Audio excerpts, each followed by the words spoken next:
सीताराम। श्री हनुमान जी, श्री सदगुरुदेव भगवान, मेरे सदगुरुदेव भगवान की जय जयकार हो। इष्ट देव आराध्य देव मेरे सीताराम जी की जय जयकार हो। श्री हनुमान जी महाराज कलयुग के देवता की जय जयकार हो। जब सबकी कृपा लगातार बनी तो उनकी प्रेरणा से मैं निमित्त बनकर, दास बनकर, श्री चरणों में बैठकर एक भाव जागृत हुआ जीवन के। जब पूरे 12 वर्ष हमें इस मई 2025 में हो जाएंगे घर से निकले, तो मेरी चित्रकूट की जो यात्रा है एक तरह से वो पूरी हो गई। तो उसमें भी कई अनुभव मिले, भगवान की कृपा से सदगुरुदेव की प्राप्ति भी हुई, अब उनकी कृपा भी मिली, फिर इष्ट देव की आराधना भी हो पा रही और श्री हनुमान जी की सेवा में निमित्त दास बनकर मैं कुछ अर्थ को समझ पा रहा हूँ, महत्व समझ पा रहा हूँ। तो वहाँ से एक प्रेरणा हमें ये मिली कि एक प्रश्न है, वो प्रश्न सुनिए कि साहब हम जीवन में क्या करें। दूसरी बात ये है कि जो भी कर्म अगर बहुत लोग कर रहे हैं तब भी वो दुखी हैं। जैसे कर्म बहुत कर रहे हैं लेकिन कह रहे कर्म कर रहे हैं लेकिन मन को शांति नहीं मिल रही। शांति इसलिए नहीं मिल रही कि आत्मा जो है परमात्मा के विरह में दुखी है, उससे भी तुम जुड़ नहीं पा रहे हो, इसलिए सब पाके भी दुखी हो। दूसरी बात है कुछ लोग कर्म कर रहे हैं लेकिन उन्हें कोई उपाय नहीं मिल रहे, कर्म बहुत कर रहे हैं। तो प्रश्न मेरा ये, दुनिया में कर्म बहुत लोग करते हैं, कुछ ही लोग तो सफल हो रहे हैं, उनसे अच्छे अच्छे कर्म वाले लोग असफल बैठे हैं। तो फिर यहाँ पर कई कारण बनते हैं। तो अब मैं उस पे प्रश्न पे प्रकाश डाल रहा हूँ कि तुम जो कर्म कर रहे हो उसमें जो तुम्हारा मैं छुपा है उसको हटाओ, पहले उसको हटाओ, तुम्हें थोड़ा करेक्शन की जरूरत है। अच्छा, दूसरी कर्म कर रहे हो तो मन ही मन तुम विक्षिप्त हो जाते हो कि कर्म कर रहे हैं ये तो इस, जैसे कोई भी प्रोफेशन कर रहे हो, कोई भी तुम्हारा निजी कार्य होगा तुम्हारे जीवन में, तो तुम्हें या तो फाइनेंशियली दिक्कत आ रही होगी, फंडिंग प्रॉब्लम आ रही होगी, या कई तरह के संसाधन नहीं मिल रहे होंगे, या आपके पास आइडिया होगा लेकिन एग्जीक्यूट नहीं कर पा रहे होगे, उसको कैसे कोई फंडिंग करे और कैसे उसको कोई सहारा दे, या सब हो पा रहा तो धैर्य नहीं, बल नहीं आ रहा है, वो भी आ रहा तो मन को शांति भी नहीं मिल रही। तो उसकी वजह है, हमने पिछले क्लासेस में आपसे कहा था कि आपको पहले महादेव, राम जी, हनुमान जी, सभी देवी देवताओं के मंदिरों में जाना है, माथा टेकना, रोना है, झटपटाना है। जब इतना करोगे तो इनकी प्रेरणा से तुम्हें सदगुरुदेव के दर्शन होंगे। एक दिन कोई सदगुरुदेव तपस्वी संत मिलेंगे, फिर वर्षों उनके चरणों में बैठे रहना, कुछ बोलना नहीं है, जाना दर्शन कराना, जाना दर्शन कराना, जाना, कुछ नहीं बोलना, तुम चुपचाप जाओ, आओ, सदगुरुदेव मिल जाएंगे, ऑटोमेटिक तुम्हें मिलेंगे। इस सिद्धांत को समझो, मेरी बात पकड़ पा रहे हो तो पकड़ना। जब सदगुरुदेव मिल जाएंगे तब तुम्हें सच में, फिर तुम्हें पूजा पाठ की विधि, कर्म कांड की विधि, तुम्हें सेवा करने की विधि जागृत होने लग जाएगी, कृपा मिलने लग जाएगी। फिर तुम एक भाव आएगा तुम्हारे अंदर, देखो, और नहीं है तो उसको अब लाने का प्रयास करो। क्या भाव लाना है वो समझ लो। वो भाव ये लाना है, मैं नहीं बोल रहा हूँ, हनुमान जी की प्रेरणा से हम बोल रहे हैं। मैं फिर कह रहा हूँ, इसलिए मैं हनुमान जी के दर्शन भी आपको कराता रहता हूँ कि जो भी दुखी लोग हैं उनको शांति मिले। उसमें ये है कि जो आप कर्म कर रहे हो ना वो करो पहले, लेकिन उस कर्म में ये करो कि वो कर्म हम अपने भगवान के लिए कर रहे हैं। तो फिर ऐसा ही कर्म करना जो भगवान के लिए कर सको। कुकर्म फिर ना करना कि कुकर्म भगवान के लिए नहीं होते हैं। तो फिर ऐसे कर्म करो जो तुम्हारी आत्मा कह दे हाँ ये कर्म भगवान के अनुशासन में या भगवान के संविधान के हिसाब से करा जा सकता है, फिर करो उसे। टेंशन ना लो, जरूरी नहीं सब संत ही बन जाएं, विरक्त ही बन जाएं। विरक्त बनने के लिए सब लोग थोड़ा ना है, दुनिया भी तो काम करना है। दुनिया में माया में रह के भी भौतिक आदि काम होते हैं, बहुत सी सेवाएं होती हैं, उसको आप जो आप पकड़े हो उसको पकड़ लो।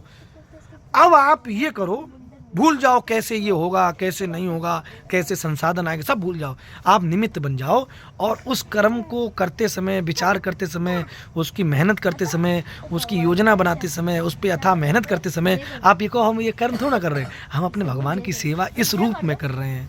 जैसे आप पढ़ाई काम कर रहे हो तो आप विज्ञान पढ़ रहे हो तो विज्ञान को पढ़ते समय मैथमेटिक्स सवाल लगाते समय करो वाह ये भगवान के लिए सवाल लगा रहे हैं, भगवान की सेवा हो रही, हर सवाल मेरे भगवान है। इस तरह से आप करो। यकीन करो, जब आपका समर्पण सब कार्य का आपका नहीं होगा, आपका उसमें संलग्नता नहीं होगी, आपका मैं उसमें नहीं होगा, आपका ये होगा कि ये भगवान के लिए हो रहा है, ये भगवान ही कर रहे हैं, हम तो निमित्त हैं। अब कैसे क्या होगा सोचो ही मत, कहना भगवान के लिए। क्यों? जैसे एक मालिक के यहाँ कोई नौकर, कोई भी मजदूर जब टाइल पत्थर या कुछ भी ईंटा गारा लगाने आता है तो मजदूर तो आके बैठ जाता है, अब कर्म तो उसके हाथ में है, ईंटा कैसे आनी, सीमेंट कैसे आनी, संसाधन कैसे आने, मालिक जाने। तुम्हें तो बस नौकरी मिल गई, तुम जाओ कर्म करो जाके। अब अब ये मत चिंता करो कि हाय ईंटा कैसे आएगा, हाय गारा कैसे आएगा, सीमेंट कैसे आएगा, बिल्डिंग कैसे बनेगी, इतने लोग कैसे आएंगे, इतने संसाधन कैसे जुटेंगे। अरे भैया मालिक ने बुला लिया, तुम कर्म करने चले गए। अब तुम मालिक की जय जयकार करो, मालिक के पास बैठे रहो। मालिक ईंटा नहीं है, मालिक सीमेंट नहीं है, मालिक मजदूर नहीं है, मालिक ये मशीनें नहीं है, मालिक खुद जाने, आज नहीं तो कल देगा, क्यों मालिक का काम है भाई, तुम्हारा काम थोड़ा ना है। तो संसार में भी जो भी सेवाएं हैं, कोई तुम्हारी सेवाएं थोड़ी ना है, ना तुम्हारा कोई उद्देश्य है, ना कोई कर्म है। अब तुम्हारे मन में अंदर प्रेरणा आई कि हमें ऐसा सा लक्ष्य बनाया है, तो ये मालिक ने प्रेरणा दी, ये सोच लो हमें ये बनना है, वो बनना है, ऐसा बिजनेस करना है, तो मालिक की प्रेरणा आ गई। अब बिजनेस को करो तो कहना अरे ये तो हम अपने मालिक के लिए कर रहे हैं। अब तुम उसमें लीन रहो, क्योंकि जब मजदूर अपने मालिक के यहाँ जाता है तो सिर्फ अपने चुनाई रगड़ता है, बैठा रहता है, मालिक सामान देता है तो काम करता है, नहीं तो उसी सामान के जो पास जो कम सामान होता है उसी के पास बैठा रहता है। जितना सामान आता उतना काम करो, नहीं बैठे रहो वहाँ। अब भाई सुविधाएं संसाधन नहीं है तो क्या करोगे, ज़्यादा परेशान थोड़ा ना होना है, दाएं बाएं घूमते रहो, बैठे रहो। अब यहाँ मालिक समझ में आई ना तो जहाँ जहाँ पूछते रहो भैया ये संसाधन मिलेगा, नहीं मिलेगा तो हंस के चले आओ, नहीं मिल रहा बात खत्म हो गई।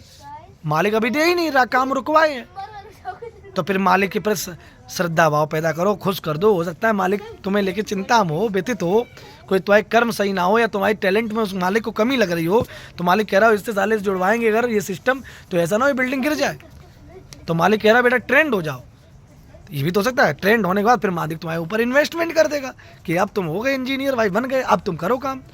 तो इसके लिए अपने आप में सुधार करते रहो, मालिक की प्रेरणा समझ के। तो मालिक यहाँ भगवान है और तुम मजदूर हो, तो तुम ज़्यादा टेंशन ना लो, मालिक करता धरता है, खर्चा पानी सब तुम्हें देगा, तुम बस कर्म करो, ये करो कि मालिक के लिए करने आए।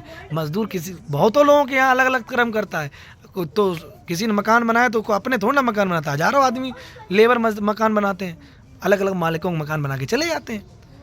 तो यही भाव आना चाहिए कि आपके जीवन में जो भी लक्ष्य है आप परेशान मत होइए, आप उसको समर्पित अपने मालिक को कर दीजिएगा और उस लक्ष्य को बनाओ, उसका एक खाका बनाओ, उसका प्लान बनाओ, उस पर कर्म करो, चिंता लेकिन ना करो आए कैसे होगा क्या। मालिक को समर्पण नहीं किया ना, इसीलिए चिंता है, क्योंकि तुम उसके मालिक बन गए हो, और जब तुम मालिक बन गए हो तो ले आओ बालू गिट्टा सीमेंट रोड़ा सरिया, दम निकल जाएगी, मर जाओगे। 400 रुपये का मजदूर हो, 4 लाख का सामान कहाँ से लाओगे, हैं नहीं ला पाओगे ना।